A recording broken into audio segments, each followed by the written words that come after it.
by the end of this video, you'll be able to learn how to plant and grow blueberries at home, as well as growing them from seed. So let's start. So you're just going to need a full sun session, which is 6 or more hours of sunlight per day, but that's not it, even though I said that. Acidic soil, or 4.0 to 5.2 pH. No idea what that means. You're going to need 2 or more varieties of blueberries. I don't know if we have any more than 2, because the bugs and beetles keep getting to them, and so do the rabbits and the groundhogs, and maybe even the deer. And the first 2 to 3 years, they're not really going to be that active. So when you get like 3 blueberries your first couple of years, that's because it's still getting older. So that's something you need to keep in mind.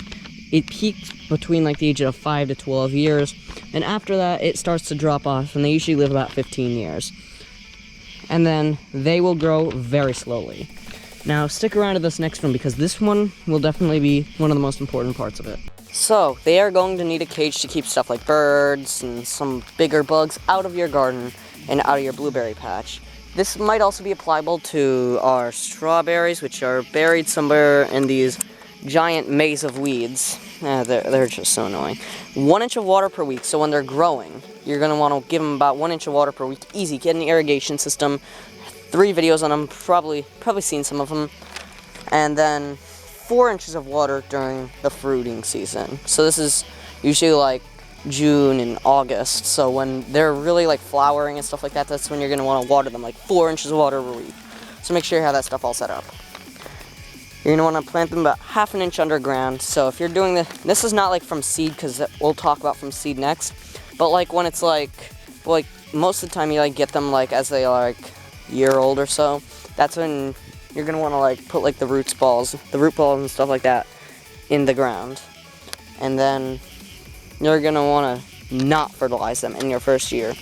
Fertilize anything else, because most of the stuff in my garden lives like 1 year. But don't fertilize this during the first year.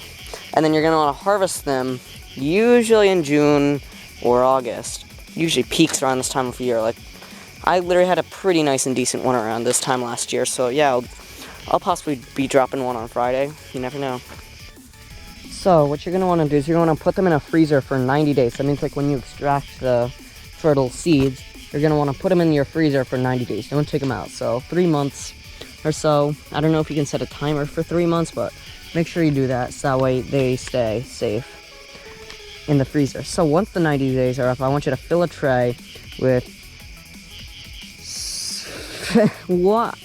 whatever this is. It's on screen right now. It's some sort of moss. Then you want to sprinkle the seeds on top of that, and you're going to want to add some more. And then just gently cover it with more, so that way you don't like absolutely annihilate the seeds. Before, you're just going to leave them in rooms with temperatures of 60 to 70 degrees, also known as most people's houses. You have to be a psychopath or something to have your house below 60 or above 79. Absolutely. And you're going to want to cover the tray with newspaper. And as soon as they start to sprout, which is usually a couple weeks or so, you're going to want to remove the newspaper. So, yeah. And then you're going to keep them moist inside, so, yeah. And then wait till they're about 2 to 4 inches tall before you transplant them. Like, you take them out from, like, the thing, and you put them into a pot. And then, once, like, late May, like Memorial Day, or maybe even early June comes around, so you're going to want to put them outside.